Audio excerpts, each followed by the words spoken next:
These groups, they understand that the end goal is hard kind of socialism. I mean, Venezuela style socialism. I mean, I don't think these people make any distinction there. They just see one thing as a path to another. The idea that Swedish socialism is something that's, put a happy face on socialism, they just see that as a stepping stone, something to be more palatable to the American people. And I did think it was quite interesting how they meshed traditional Marxist doctrines with a lot of the identity politics and gender politics of today. They really have kind of updated Marxism for the 21st century, and they've injected it into the mainstream, I think, of American culture and certainly of the American left, which a lot of their ideas there sound like something that you're seeing, especially out of the far left of especially House Democrats today. I mean, these are similar ideas. There's a lot of overlap there. This is no longer just a fringe. So when you're talking about some of these quote unquote mainstream leftist ideas, you're talking about, identity politics, you're talking about gender politics. I mean, we just spoke in the last segment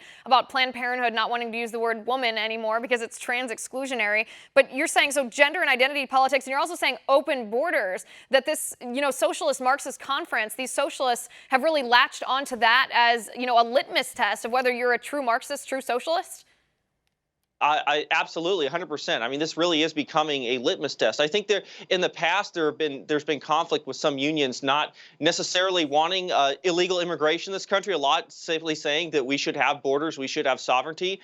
Those on the hard left, the socialists, say that that's a problem. They think that it's going to create an international workers movement if they can have essentially people crossing the border. They think a lot of people who come here have essentially class consciousness, that they're going to overthrow the capitalist class in America. And they see it as a very encouraging sign. Things like amnesty are very exciting to these groups. And I think to a certain extent, the idea of no borders or open borders, which is such a radical idea even 5 years ago within the Democratic Party, is now a very mainstream view, even though it really is on the fringe of what has been acceptable in America. Right, and I think it's terrifying to watch it unfold before our eyes. Now, there are some people that are going to say, okay, you saw 1,500, 2,000 socialists at this conference in Chicago. That's a relatively small number of people compared to the number of people in our country, or even the number of people who are politically active. So you say you saw some tools that they were using to sort of indoctrinate. You saw some propaganda tools that they used to indoctrinate people, to bring new people into their movement. What did you see? Yeah, I think what was really fascinating there is that Teen Vogue, of all places, had a panel there. And Teen Vogue has been kind of notorious lately for running an article on Karl Marx, pro-Karl Marx. And people think it's clickbait communism, as some have called it. But these people are very serious. They had a political commentary editor for Teen Vogue who was very clear about being a Marxist and believed that not only the barbarians at the gates, but they're in the tower. These are the words that this transgender individual said.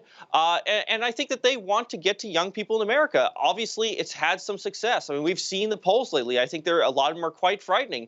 4 in 10 Americans say that they prefer socialism to capitalism. And certainly among the Democratic Party, now a majority say they prefer it. I think these groups really think that they can get to young people.